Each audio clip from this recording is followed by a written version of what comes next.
Okay, it looks like we are being live streamed. We are ready to go. So I want to thank everybody for coming tonight and welcome to all of our new people and our new members. I want to carve out some space later on as we get going for a formal introduction and that kind of thing.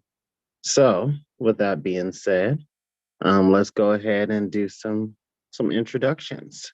I am Hamadi. I am the current chair and I'm in Ward 5, and I will go ahead and hand off to Joaquin. Hi, good evening. Good to see everybody here, old faces and new. My name is Joaquin. I'm a member of the commission, and I live in Ward 8. Susan, I'll pass it off to you.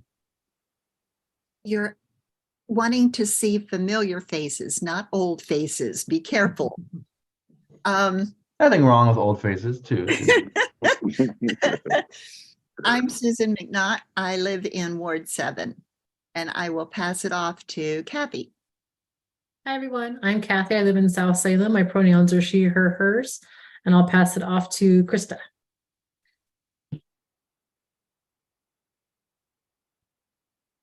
Hi, my name is Krista Gallagher, and I use she, her, and I'm from Ward 4, and I will hand it over to Hope. Hi, everyone. My name is Hope. I am a member of the commission. My pronouns are she, her, and I live in Ward 4. And I will pass it off to Kelsey.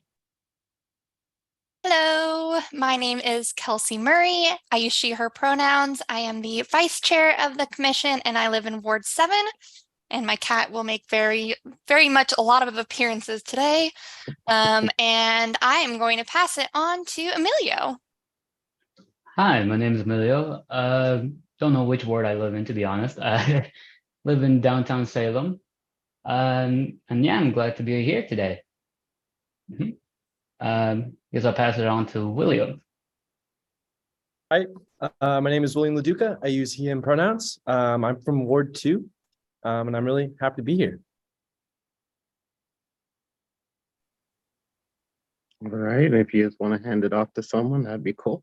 I'll hand it off to Matthew. Awesome. Hey, all. Matthew Gill with the Salem Police Department. I'm a lieutenant here, and I will hand it off to Josh. Good to see you. Thanks, Gail. Josh Wolf. I work for the Marion County Sheriff's Office LEAD program, and I'm not sure who hasn't gone yet. So if you haven't gone, speak up real quick. Linnell, I don't think we've heard from you yet. I'm trying. My name's, sorry. Trying to share a video. My name's Linnell. I use she, her pronouns, and I'm a homeless advocate, and I work for Safe Sleep United, and I try to attend as many of your meetings as possible because I love the work that you do, particularly the discrimination survey that's happening. So thank you for all you do. And thank you for being here. All right, I guess Gretchen? I think so. Gretchen Bennett, staff to the commission, she, her pronouns, and thanks for being here tonight. Awesome. Thank you, guys. Thank you all for being here. Like I said earlier, I wanted to carve out space for our new members. So I am going to yield the floor to our new member and let him introduce himself and what brings him here and all that kind of good stuff. I think that's me, right? Indeed. Yeah, so hi. I'm a first year at Willamette University, but I'm a Salem local. I went to South Salem High School. I went to Leslie Middle School. So I've been around Salem for a long time and I just love it. I love the community and I loved it so much I stayed for college. So, and this was an opportunity for me to join the commission. I saw this as an opportunity to meet new people, become a voice within my community, and really be kind of a steward of positive change. And so that's why I'm here today. I'm really excited about meeting you all and getting to do really cool things. That's kind of me. I'm involved around campus. I'm part of the debate team. I'm on the swim team. I'm just kind of figuring things out. Planning to major in politics and economics, but we'll see. That could change in my first year, like I said. So yeah, thank you. Nice to meet you all. Awesome. Thank you. Welcome. Anytime you have any ideas, you want to voice your opinion about anything, feel free to do so. You could do it either here, the open forum, or feel free to reach out to any of us. We're all open and available, so whatever we can do, just let us know. And we'd like to once again welcome you. Hamadi, this is Gretchen. I can let you know that our other newer member was unable to make it tonight. She wasn't feeling well. That's Jackie Leung, who is a former commission member returning to us as a new member again. So just wanted to let you know, but she hopes to join in June. Nice. Well, if by chance you're watching, Jackie, we are glad to have you.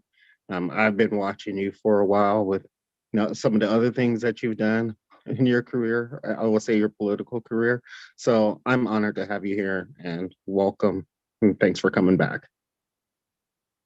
Okay, so we are going to go ahead and move on to public comment. If there is any public comments at all. I'll also open up to our visitors. If there's anything that they would like to add at this point, that would be most welcome. This is go ahead. Oh, sorry, I didn't catch that. I could do a formal introduction if that's all right with everyone. Okay, go for it. All right, awesome. My name is Emilio. I already said that. I go by he, him pronouns. Sorry, I forgot to mention that.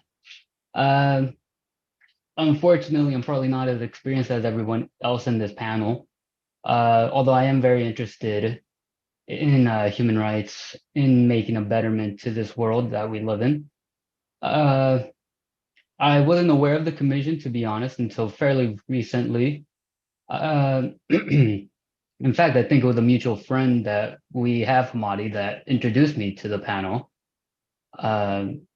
I think, I forget his last name, Greg, who runs the Kroc Center, essentially, Yes. Meal on Wheels. Mhm. We got in a little discussion, and essentially he introduced me to the idea of joining. And I was very excited to join. I've always kind of been, I have a little bit of a history in political activism, volunteered for the Bernie Sanders campaign back in 2016. But sadly, life kind of got a little out of hands, so I wasn't really able to keep up with it, but I'm here now trying to reestablish that connection. And I'm glad to be a part of it. Nice. Well, we're glad to have you. And Greg's awesome. Greg is a friend to, I would say, probably half of the people that you'll see tonight. Awesome. He's a great guy. Yeah, for sure. Yeah. For sure. But no, welcome. We're glad to have you. Feel free to join anytime. This is not like, don't take it as, oh, you're not on the commission, don't speak. I welcome all voices. So if you got something to say to add to the conversation, by all means, please do. Thank you. Yeah, no worries. No worries. All right. Linnell, did you want to put some words in there? Thank you. I would just offer input that the survey that you all developed with the Western Oregon University students is now out in the world and people can fill it out online. But I take it out in print copy each year, and Gretchen provided the copies for us each year that happens.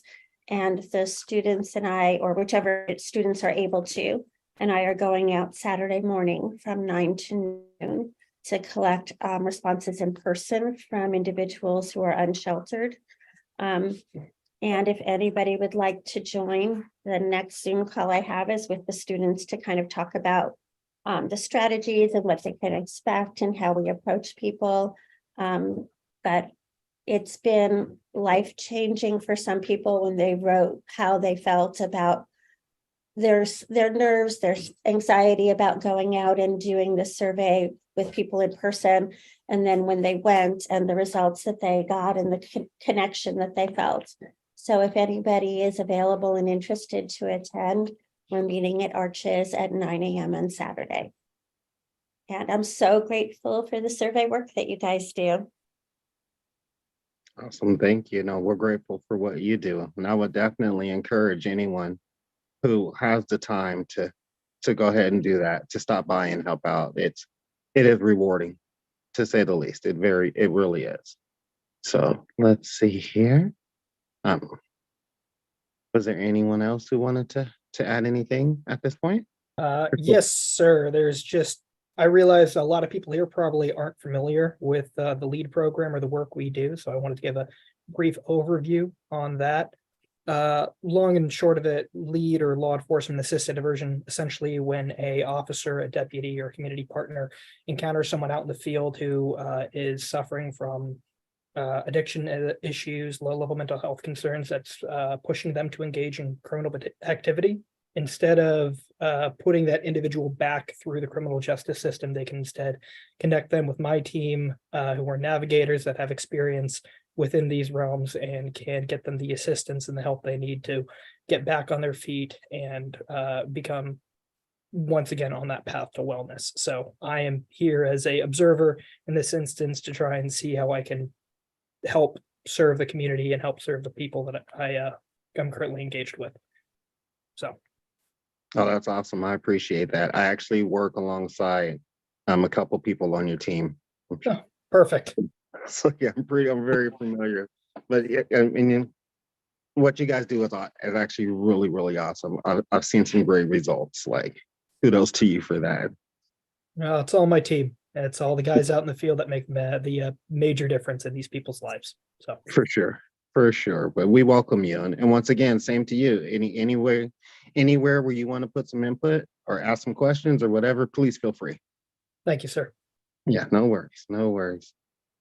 So with that being said, I'm going to go ahead and move us on to the consent calendar and approval of agenda and approval of minutes.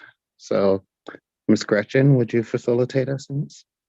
Sure, you're able to take that together in one motion. Is there a motion to approve the agenda and the March minutes, noting we didn't have April, because in April we went to class with the students instead?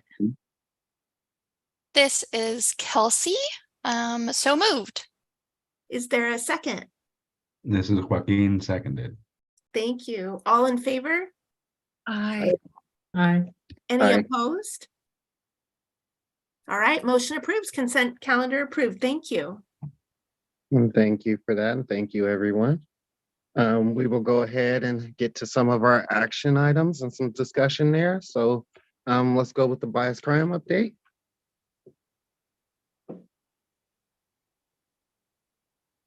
Dale, good to see some familiar faces. Linnell, Josh, just can genuinely, again, say in a different form of the amazing work you both are doing for our community. So it's just a nice opportunity to say this in front of a different group. And then we recently had the opportunity to present Gretchen here with an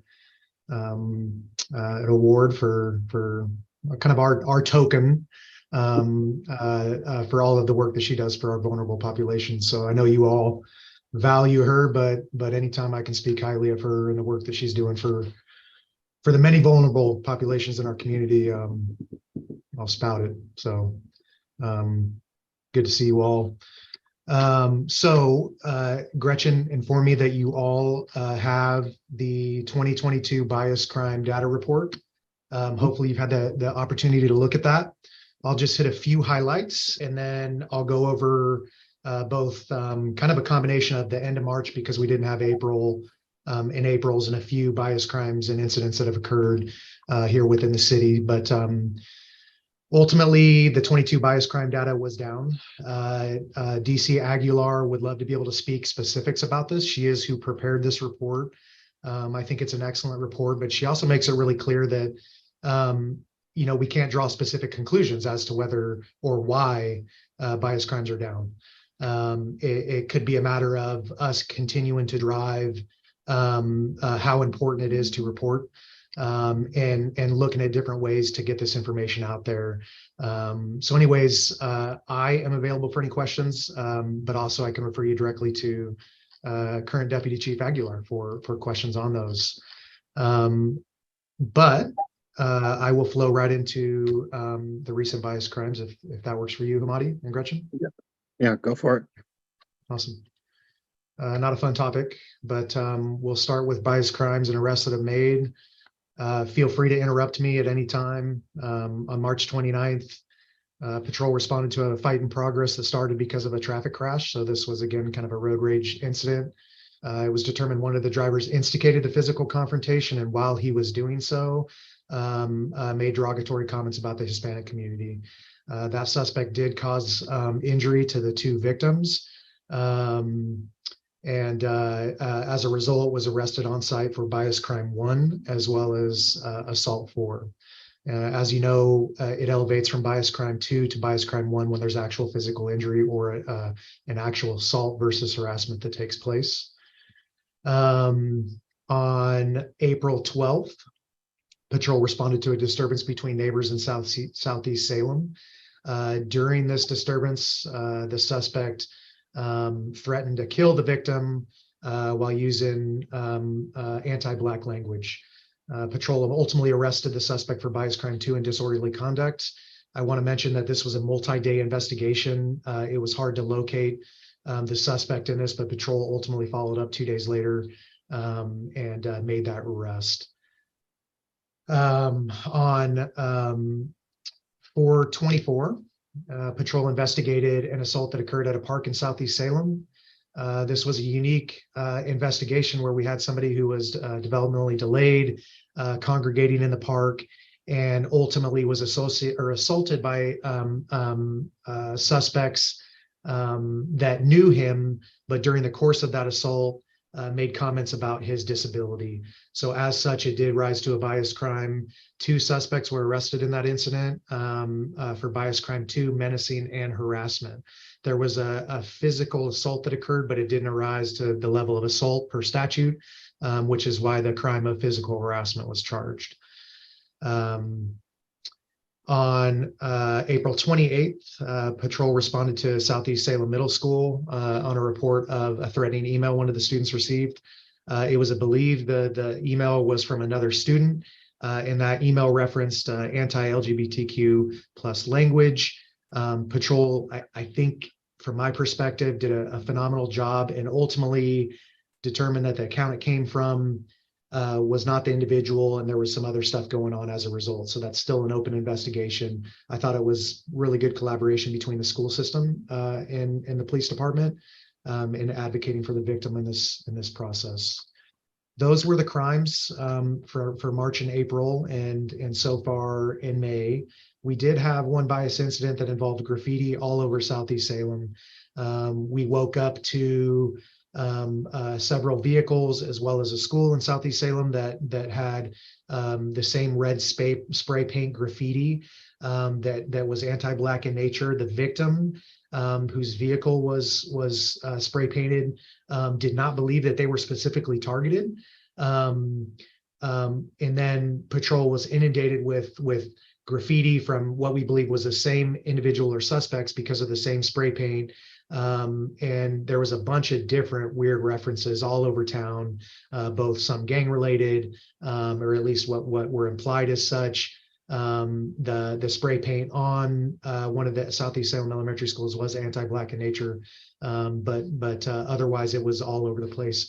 I think the community, code enforcement, and the police department acted really quickly, and within hours had all of it removed. And I was proud of that. So any questions about these incidents in particular, or the bias crime report? Happy to answer best I can.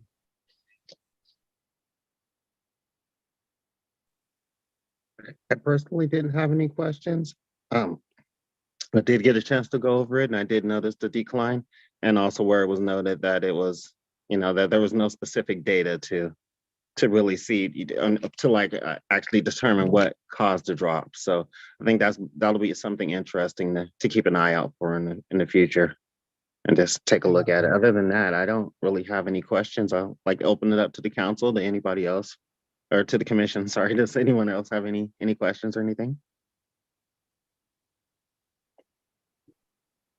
I can't respond or can't stay for the length of the meeting this time, but Gretchen, any questions, or Monty, any questions, or members, please, my email is available, as well as Deputy Chief Aguilar. You'll get a quick response from us. I appreciate it. Thank you all. Yeah, thank you, Lieutenant Gill. Thank you. All right. So moving forward, if there's no questions or anything, we will go ahead and get to, we had a roundtable discussion. Now, I do remember that we had tabled some things, but one of them being the bias crime report. And I believe we also had, we had tabled some things due to us going to the class last time. So I'm not really thinking of any real anything that we had pressing. So if anyone else can refresh my memory, because I at this point I am going completely blank. So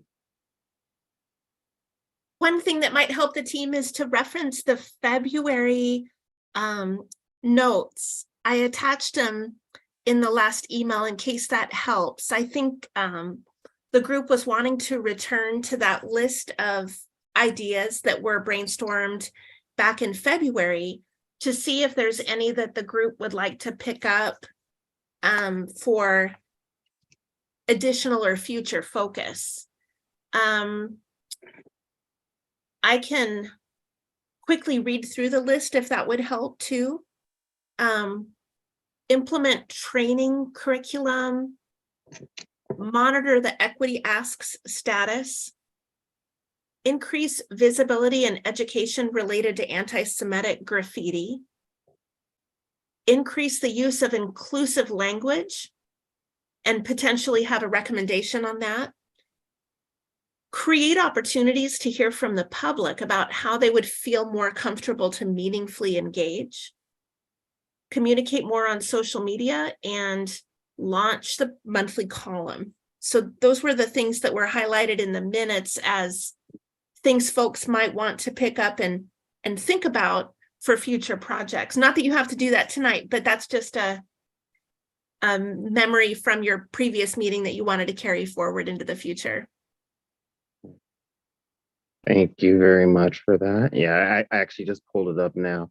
I would like to see what we can do about working with the creating opportunities to hear from the public, because as and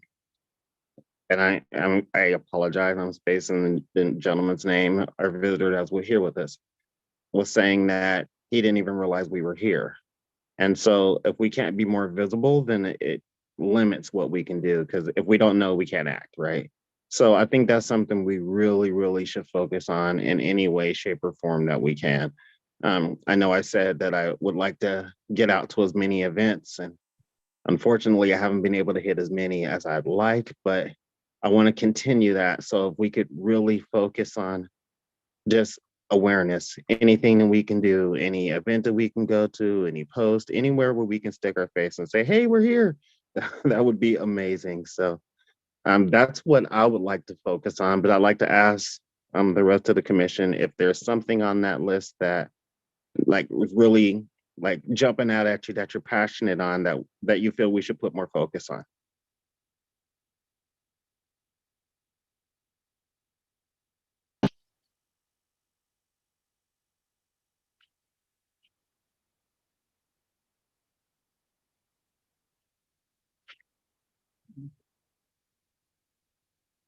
Such silence. This is Linnell. I'm not a commission member, but if it's okay to share something, I would jump in. Always.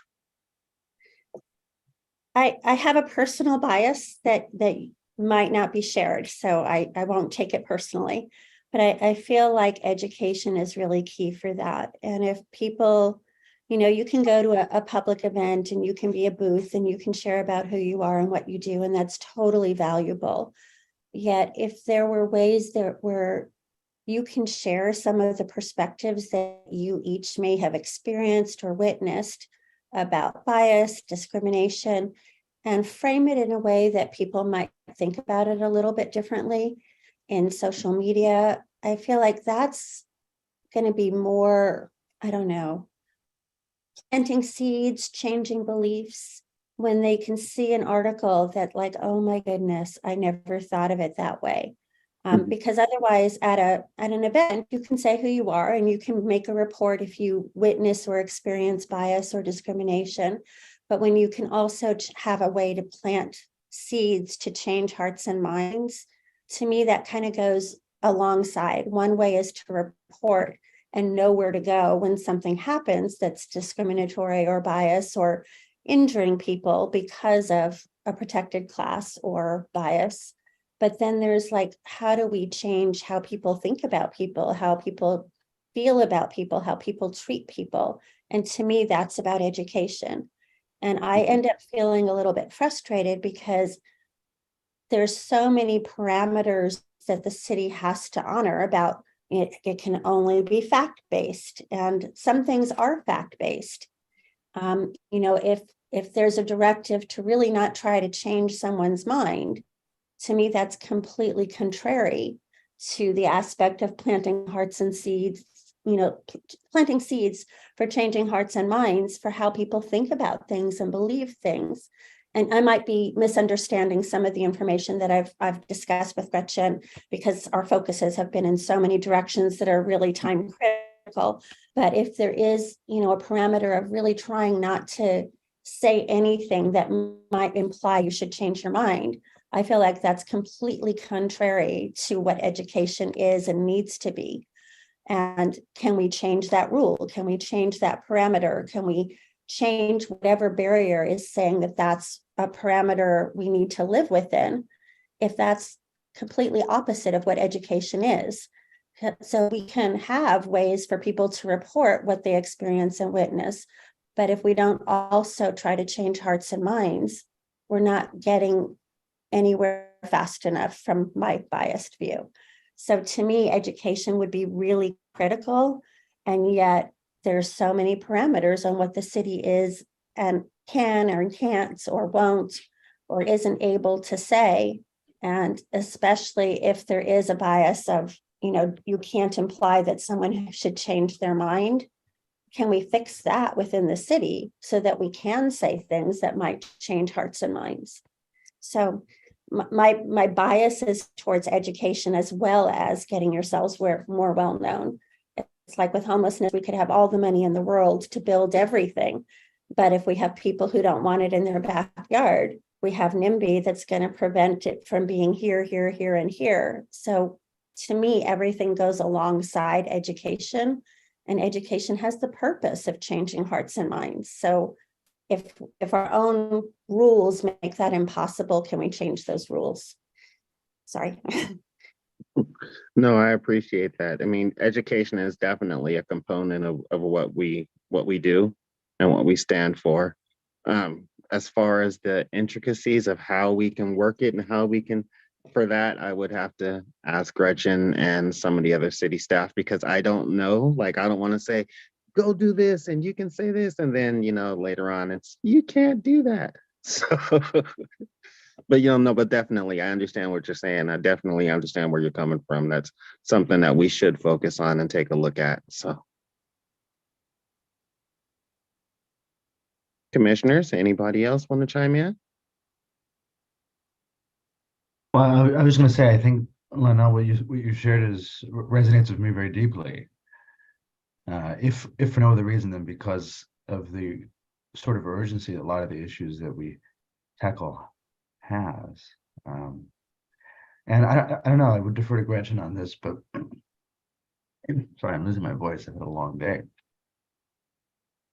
I would defer to Gretchen on this, but my understanding is that as commissioners, we are allowed to speak our minds and advocate publicly for certain policy or political questions, but representing the commission or the view of the commission as a city entity is a different thing, which we've been talking about for quite a while now, and with respect to the monthly column and efforts like that.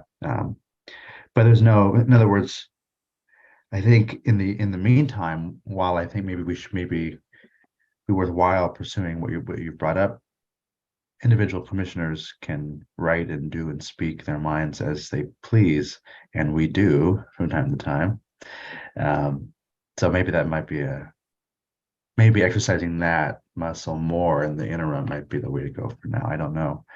Gretchen, if that resonates with you from a city staff perspective, or Linnell as the person who brought it up, but those are some thoughts. This is Gretchen. Yeah, absolutely. There's a couple of different maybe categories. If that's a way to think about it, because you're right, Joaquin, you're all, free individuals, and you're always welcome to write and speak and post and explain. I'm a member of the Human Rights Commission, and, however you want to discuss, but there's a difference between doing that and including your involvement in the commission versus speaking for the Human Rights Commission. And as you know, or those of you who are newer to us, that brings in some parameters. We first want to make sure that whatever we're speaking about, the commission has taken a position on and supported, and also that we're not getting ahead of mayor and council, because we exist to be advisory to mayor and council. And so then it flows into kind of what are the spaces that we have clarity around, like our policy in chapter 97 is a really nice space to be, because we've got that clearly laid out in the policy of the code. Linnell speaking to something I think that is correct, that we're learning, especially in the social media space, if the goal is effectiveness, we're learning there's a way of phrasing things. And I want to again point out, especially in social media, that can seem to trigger opposition and trigger sort of almost develop it's almost contrary to the objective of trying to help.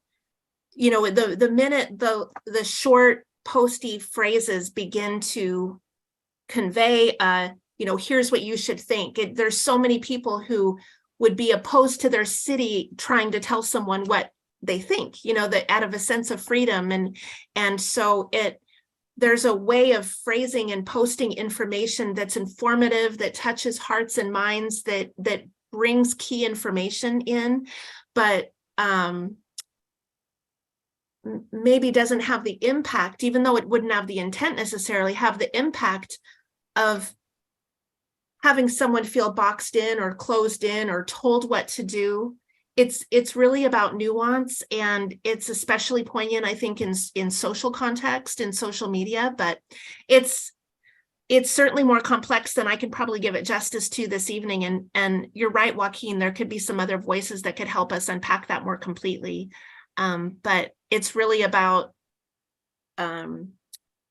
yeah, I think I'm repeating myself. Sorry, but I hope that helps a little bit as you all think about your work plan. It sounds like education is important to many of you. And so how we can work on kind of how that looks and how to do that to be effective.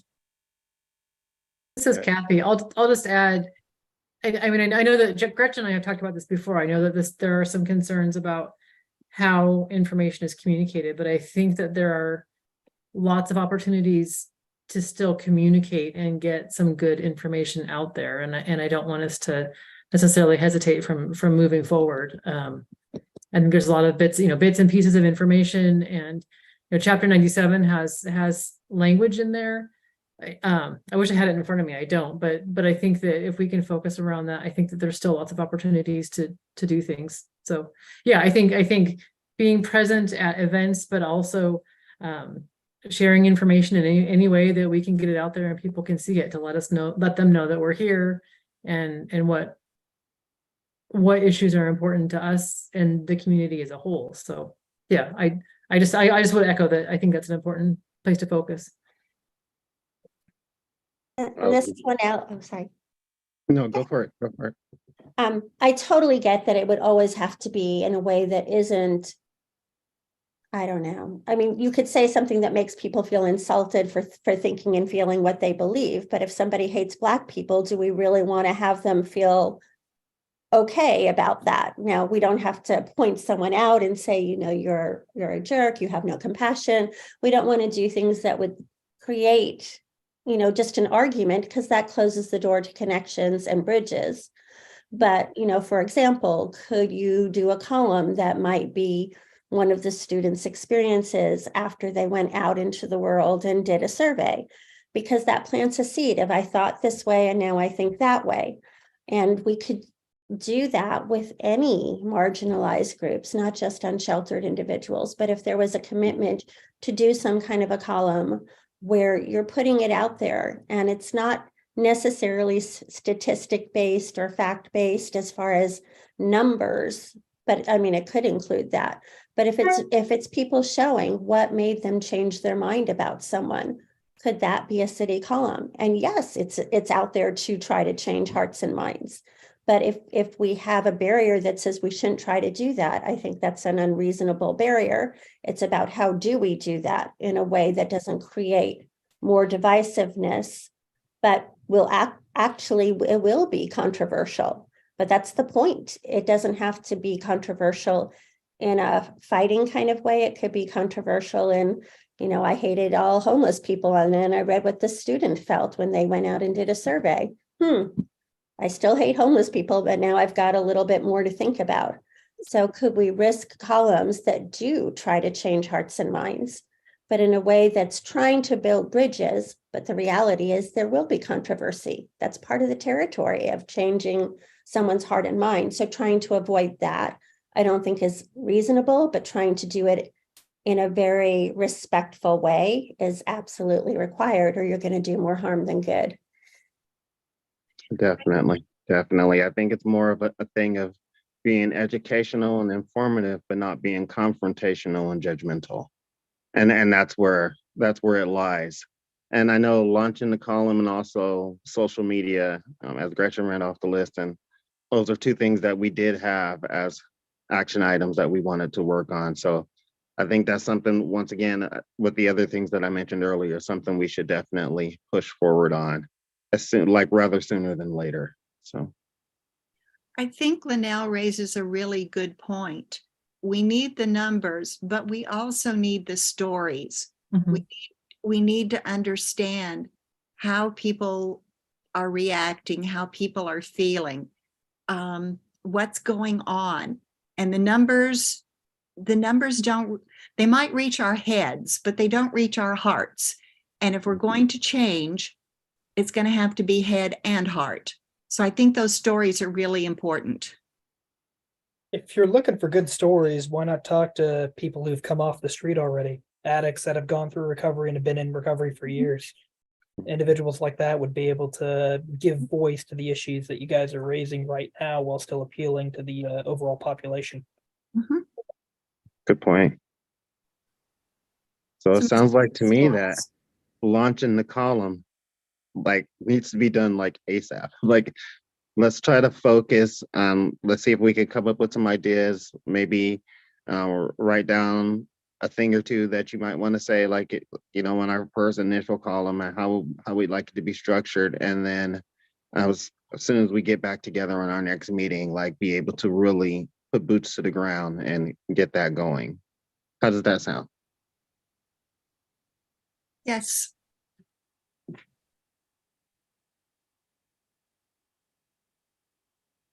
I'll speak for the for the what is it called? The ACT force. Rita's been using that language. Excuse me. But we were working on the monthly column with some momentum, but it's been paused for a while now because of the survey. But we had at least gotten to preliminary workflow and some topic ideas before we paused the momentum on that. A lot of the conversations that we've been having revolved around how to streamline that process. On one hand, we want the whole commission's input, but on a practical level, it's going to come down to one or two people, likely on the while this is for open conversation. But the conversations we were having was that it maybe might be the purview of the campaign task force, with input from anybody on the commission who would like to write one at any given time, of course. Gretchen and I have been talking about outlets, who would run it.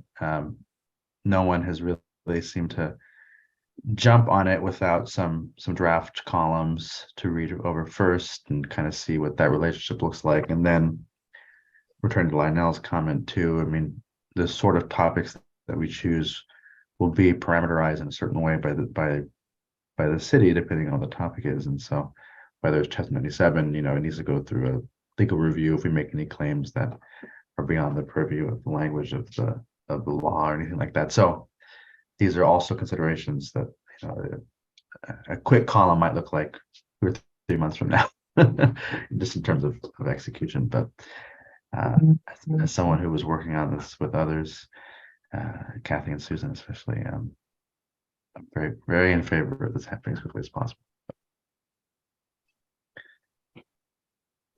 Awesome.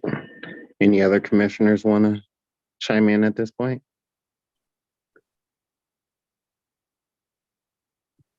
I know, because I myself, it really does sound like something that's definitely needed and urgent. And I'm glad that you guys have been working on that, Joaquin. That's awesome. So, I mean, I guess what we really need to determine is again, how's it going to be structured? What is it going to do? How's it going to be written? Is it something like, it's going to come out this time and this is what we're working on, so let's all put in ideas on this? Or, I mean, is it someone's going to write it and we'll review it? I mean, it seems like a lot of questions, but I feel like it's something that it's really pressing and we should jump on this, like I said, rather sooner than later. I mean, if I could pitch one idea, it would be the context that Gretchen has had already have mentioned wanting to see a few different drafts of different topics. Maybe something that we can decide now or over email in the coming weeks for anticipation of next month's gathering would be to have 3 or 4 of us write columns and have those drafted so that we can talk about them at the campaign task force meeting, and whomever would like to join that can, and just so that we can pitch those to outlets, because if at the end of the day the outlets don't pick it up, then we got to start over again with another idea because we have to have an outlet for our content. So that might be one way of just kind of, or maybe everyone writes on something they care a lot about, and we have however many of us there are, 8 or 9 columns, and we pick among them. Or you see where I'm going with this? But I do. Yeah. I think actually both of those are actually not bad ideas.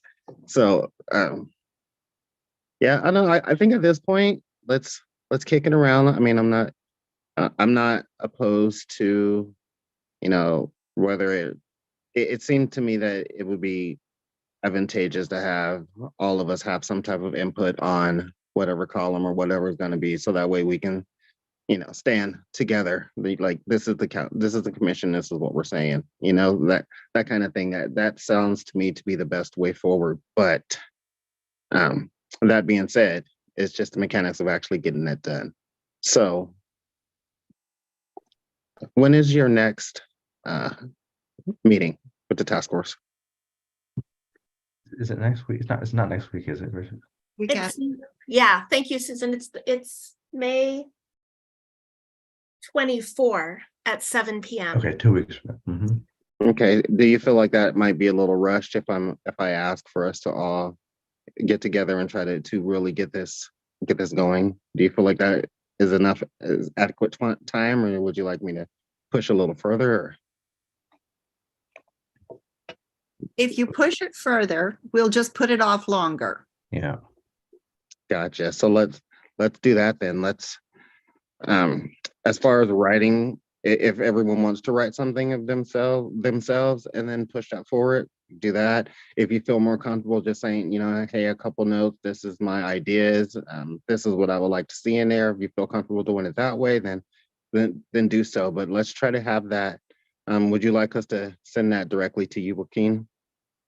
Yeah, I mean, that's totally fine, and copy Gretchen too. I will say, Kathy, Gretchen, and I had workshopped an article that I pitched to the Oregonian that wasn't picked up about Chapter 97 changes already, which I can rework and have to by as early as this weekend for you guys to read, just to have something solid and that's already done, to maybe give a sense of how I approached it, although others are not obliged to follow that. But yeah, I mean, if we can get 500 words from people who want to, 500 to 750 words is the average column by two Wednesdays from now. That would be awesome. And then we can take the conversation to the next step. Okay, then let's do that. Let's do that. Is everyone in favor?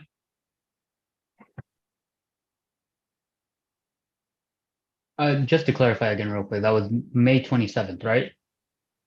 24th, I believe. Oh, 24th. All right. 24th. Gotcha. Joaquin, this is Kathy. I'm pulling up, we had a draft, I'm sorry, Hamadi, we had a draft work plan that we were looking at for the column, and I just pulled it up, and I just was gonna run off a few of the ideas that we had brainstormed that the task force had brainstormed before. I don't know that we necessarily agreed on them, but they were, so like there could be an introduction to the Human Rights Commission, kind of a 101 type column. One about what are bias crimes and what are bias incidents. Matthew talked a little bit about that tonight, that there is a difference in what the person gets charged with depends on, what actions happened, how someone could report acts of discrimination or experiences. We could talk about the current activities of the Human Rights Commission, one of them being the discrimination survey, or what are we calling it? Community inclusion survey. An Community belonging survey. Education campaign. I'm sorry, what was that? Community belonging. Community belonging. Thank you. An anti-bias education campaign. We could promote community events. And at the time we talked about this, there was some sort of a event that the Salem for Refugees was holding. I think that was last fall, but that was an example of something we could promote, bringing in awareness to incidents or trends that we're seeing in the community. If we're seeing more incidents, or maybe a drop in incidents, or the types of incidents, we could, and that would just be, facts. It could be a way to recruit new commission members and then recognize different commemorations. We have an annual communications plan that talks about the different months, and none of them are coming to me at the moment, but there's, like the different months of the year that we're recognizing some sort of a group, and that could be another idea, is that, March is whatever month. So those are just some of the things that I just wanted to mention those in case that sparks any ideas for anybody. Thank you. Appreciate that. So yeah, so that being said, take those into consideration and let's get something down into Joaquin, so that way, and make sure you copy Gretchen on it as well. So that way we can get something like concrete, get something done, get some moves made. All right, any other comments, questions, concerns regarding that?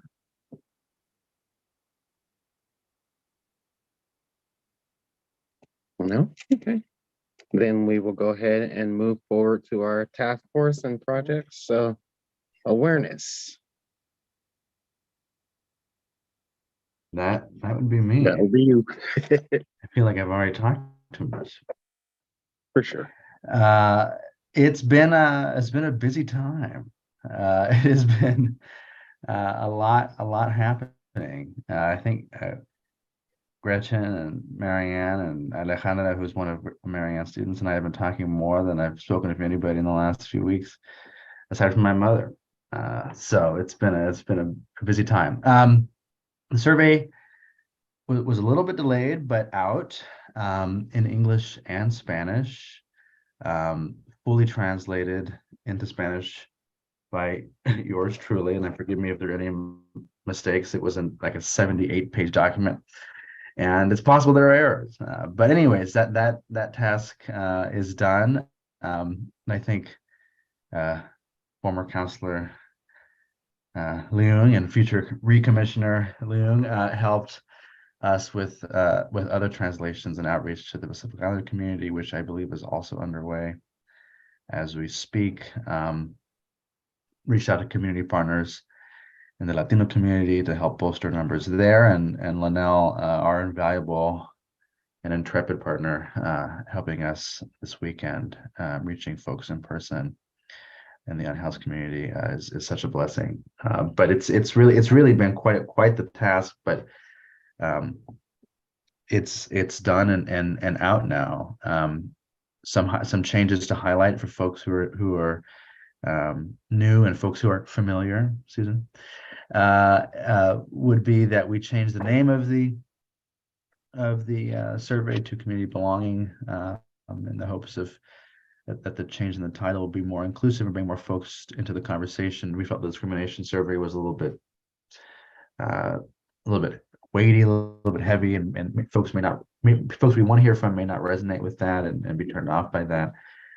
It's going to be available in more than English and Spanish now, and I think are we at 4 languages, Gretchen? Is that where we're at now? We've added branching options for questions. So whereas before we had concerns around the actionability of the data and information that we would glean from the survey in years past, we now will be able to answer questions like, if I'm experiencing discrimination on the basis of disability, it's happening in places of employment and public areas, and school settings, et cetera, for all categories and identities that might be pertinent. I think it's a much stronger and more representative survey than we've seen in years past. Of course, building all the work that folks have invested over the years, I think it's going to be good. But those are some of those updates. I can't think of anything else. That's been our main thing, right, Gretchen, Kathy, Susan? Am I blanking on something? I don't think so. Great. There you go. Joaquin, I was going to ask, and I've missed a couple of meetings. When does the survey close? How long will it be out there? It's open. Okay, so I think if you want to enter the raffle, you have to enter by is it the 15th, Gretchen? Gosh, I wanted to say the 19th. That sounds equally plausible. I can look it up and send that out to everybody. But is that for the raffle date or the close date, Gretchen? The 19th. Yeah, I think my brain is not remembering. I will look. It's going to close in a week and a half or so, and in time for the students who are our partners at Western Oregon University to collate the data, assess it, build a presentation for us, which so I guess that's actually a good transition is next steps. So the Professor Bradshaw, who is our partner at Western Oregon, and her class, which is a smaller class than in years past, we'll be taking this data and kind of presenting it into a way that's more digestible for us and ultimately for City Council. And I think that there were some conversations, I think in years past, historically the chair, which this year would be Madi, presents to City Council, but I think there were some conversations brought by people who are important, but I don't remember who they were or who said what when, about having some of the students, or at least Professor Bradshaw, there as well to maybe answer and provide more technical insights. Open to that. I don't really have any strong opinions, but someone will present the findings to City Council after they're presented to us, and that'll be in the coming months. Thank you, Kathy, for that. And we'll get a timeline for you that includes the dates after this meeting. Awesome. Thank you. And now we will go ahead and ask with our LGBTQIA Intersectional Rights Task Force. So Commissioner Murray. Yeah, so we have a couple of updates. So I was able to attend Capitol Pride's most recent meeting. They are an LGBTQIA plus group in Salem. They had their queer prom that was like super successful. And we talked a little bit about how we can work together on kind of same goals, because they are also interested in things like youth mentorship and like resource lists. So we are working with them on that. Let's see, we are working on gathering a cumulative resource list that we can have on our website that lists queers like support groups and social groups in the area, and kind of like a one-stop shop for if people move here or they're visiting, kind of where can they like go if they're interested in finding community in there. And let's see, other things. Oh, I took notes somewhere. Let's see. I think that's like basically what we've been doing. Is that right, Gretchen? I think so. Thank you. We've also got some updates to the webpage that are in the queue with our communications team to share about the Chemeketa Community College's cultural competency project. And so we've got a couple of great quotes from Commissioner Fouts and Commissioner Murray that we're going to be including. And we're just, that's in the queue with the comms team. When they can get that up on the page for us, that'll be great. I think you're going through the class. If I'm not mistaken. Yes. Thank you for reminding me. I am going through the class. So I am currently in the cohort. I think we're a little bit more than halfway done.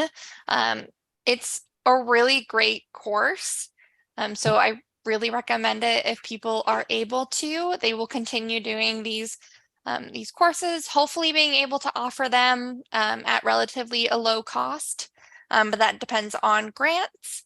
But the Chemeketa Community College Cultural Competency Certificate course, super great. And they are also expanding that to be able to be offered to organizations and businesses. So that kind of meets what we were doing with the Safe Spaces project. So recommend it, 10 out of 10. Awesome. Thank you. Now we will go ahead and move on to our equity asks and staff updates. That's me. I've got a couple things to update everybody about. One of the things in our equity asks document, which for those of you who are newer to us, was a list of about 44 items that the commission identified as being good, tangible, and some value-based or policy ideas that would be good to try to see progressing. One of them was to do an assessment or a kind of apply an equity analysis to work at the city of Salem. And that process to have a contractor and everything, I think has taken place. And the work of doing an equity assessment is kicking off this summer. So we'll be able to bring you updates on how that process completes. I also wanted to update everybody that one of the other commissions, like just as you are a commission at the city, we have about 17 boards and commissions.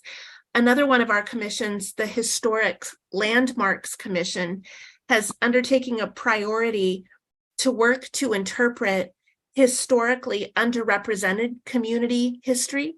So they're having a focus there. And so I wanted to let you know that. And then the last thing, speaking of Capital Pride, is I see that there's opportunities to table and do an information table at Pride in August this year. So just wanted to make a note. I'll send out the date and time and be looking for a poll to see if any of you might be interested in participating in that table in August. But that completes my updates. All right, thank you. We will be looking forward to that. Both of those sound awesome. I'll really be cheering. I'm so sorry. Marty, I'm sorry. I also thought maybe it would be smart for me to highlight June, kind of building on what Commissioner Laura Midkiff, what Joaquin was saying about, so the students will be able to be with us in June with Professor Bradshaw and give you their analysis and their report. So I wanted you to be able to look forward to that. And we had also anticipated doing a bit of kind of orientation. Some of you were new and thought you'd like the opportunity, members who've been with us a bit to weigh in, newer members to participate, to do sort of a group orientation conversation. I'll follow up offline with Hamadi and Kelsey on if you think that's too much for June, if we should delay the orientation a little bit to make sure to accommodate the students. We can think about that, but wanted to give you a bit of a preview of what's coming. Okay, that sounds good. And also, no, actually, that was it. Marty, this is Kathy. Can I follow up with a couple questions to Gretchen? Go for it. Are we gonna have a table at World Beat Festival? I remember seeing an email about that. I just wanted to follow up and confirm. Thank you. We are. We've We got are. several commissioners signed up. And what we've done is partner, since it looked like it was going to be tough for us to cover 2 full days independently, we've got a partnership with the city of Salem. So other times, other people from the city will be covering other segments of the table, and they'll have all our stuff there when we're not able to be there. But yes, we are going to have a table. Right. And then the other question, did we skip over on the agenda the complaints and concerns of discrimination? Were there any this month for you to share? Oh, thank you, Kathy. I think we I did. think we did miss that. Forgive me. Thank you.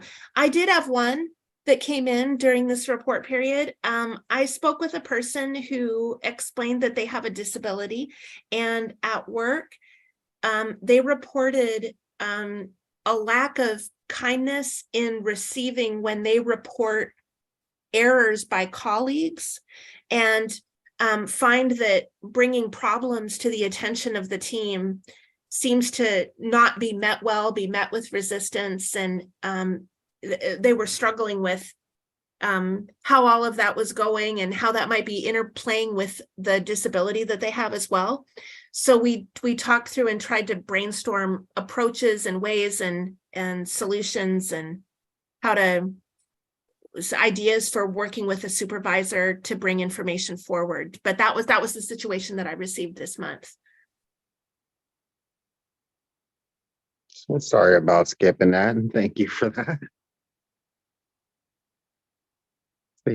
May I ask a question of Gretchen as well? Go for it. You mentioned, Gretchen, the historic, was it the Landmarks Commission or the Historic Preservation Commission? One of those. We have a couple of historic commissions in Salem. Was working on kind of reclaiming some marginalized narratives. Is there a way that you know of where we can get involved with that, or who do we, if we wanted to, who would we reach out to? Thank And you. how can HRC be helpful? I love it. I would be happy to post that question and see the reply and get that out to you if you like. It's called the that for some reason that's not sitting right with me tonight, but I've got it written down as the Historics Landmarks Commission. So, and that's the team. You might remember they had written actually a neat history piece about us, the Human Rights Commission, quite a few months ago. Some of you might have seen that. Let me ask that question, Joaquin. I love it. And I will follow up. Thank you. Thank you, Joaquin, and thank you, Gretchen, for that. We're going to go ahead and move on to the community calendar. So that would be Commissioner Schrader. All right, this is Hope.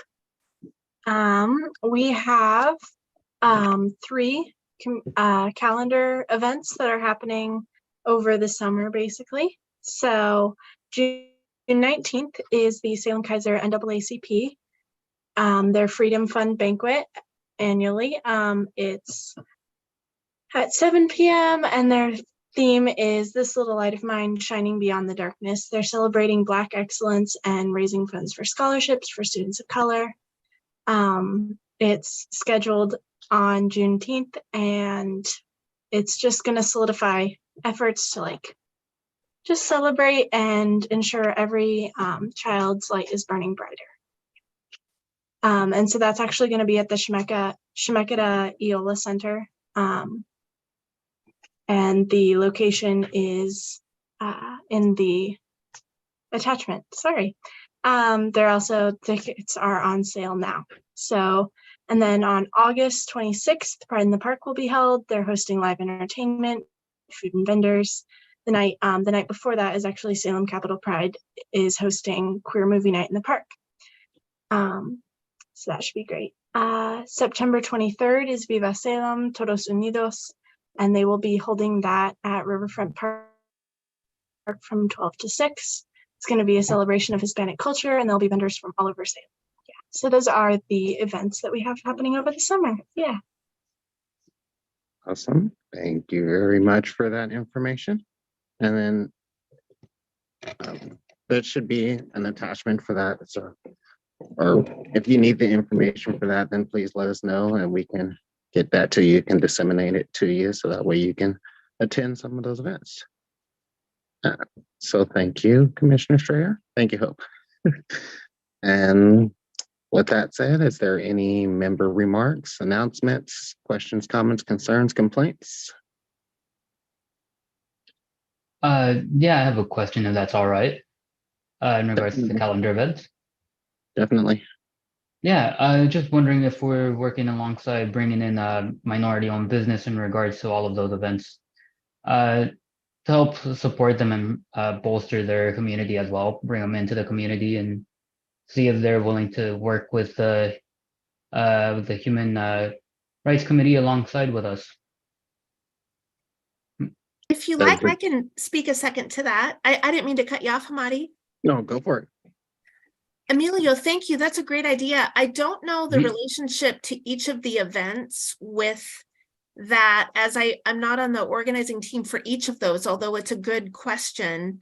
I know that there's an organization that we were a part of starting a few years back that is intending on connecting small minority owned businesses that are owned by people of different community cultural organizations or cultural identities, connecting them with opportunities for contracts, whether it's government agencies or larger contractors that are looking to subcontract. It's called Salem Capital Connections, and it's a monthly networking with that express goal of connecting in. I haven't attended myself in quite a few years, but used to be involved at the beginning with its founding. And that's what you were just describing is at the heart of the intention of that effort. But there may be other ways of how events can connect with those businesses. That's a good question, probably for each of the event organizers, I would think. Okay, legit. Just because I work with a lot of business owners, I get to meet a lot of them. I could think quite a few of them would be interested in bolstering the community as well, and also getting their own business out there in the field. You know. My colleague is coordinating the last event that Hope described, the one in September. With your permission, I could connect the two of you together. Maybe there's some connections that we could make as a starting point. Yeah, that'd be great. Awesome. Awesome. Thank you for that. That is awesome. Also, you might want to speak with Greg. He's got a leadership commission that is trying to work with minority businesses as well. So he is definitely another resource. I can reach out to him as well and see what we can do to help and foster relationships on that end. So yeah, by all means, let's do it. Yeah, awesome. All right. Is there any other remarks from any other guests or commissioners or anybody that wants to say something at this point? I've got a quick question. Go for it. So I'm just curious. I guess I was exploring a little bit earlier on. What type of presence does the commission have online? Do we have a social media page? Where can, other than the City of Salem website, where else can we be found? That was just a question I had. That's a great question. Oh, I'm jumping in, Hamadi. Go for Please it. go. Go for it. No, go for it, please. Oh my gosh. Well, many moons ago, we did have a very small Facebook and I think it was Instagram. I'm trying to remember, or Twitter. We did have a very small one many moons ago, and the city at one point decided to try to consolidate the number of separate city social media accounts, with the thinking being that we could focus and have a greater presence with smaller channels and then be able to share information about a variety of subjects to a broader audience. So on social, you're right, we don't have an independent Human Rights Commission set of pages anymore, but we feed periodically into the cities, and they've got quite a few. We also have an email group that the Awareness Campaign Task Force has helped us build, and we send out an email to a number of interested persons and interested organizations that get information directly in that way. And then thirdly, we've got an email group which is specifically interested in the LGBTQIA+ intersectional task force. But that's the status quo of it right now. Thank you. Yeah. I like the way she put a bow on it better. So yeah, with that being said, once again, I don't have anything further. I would like to welcome our guests and our new members and invite you please to come back. Like, I enjoyed having you here. I enjoy having as many voices in the discussion as possible. So please, by all means, come back.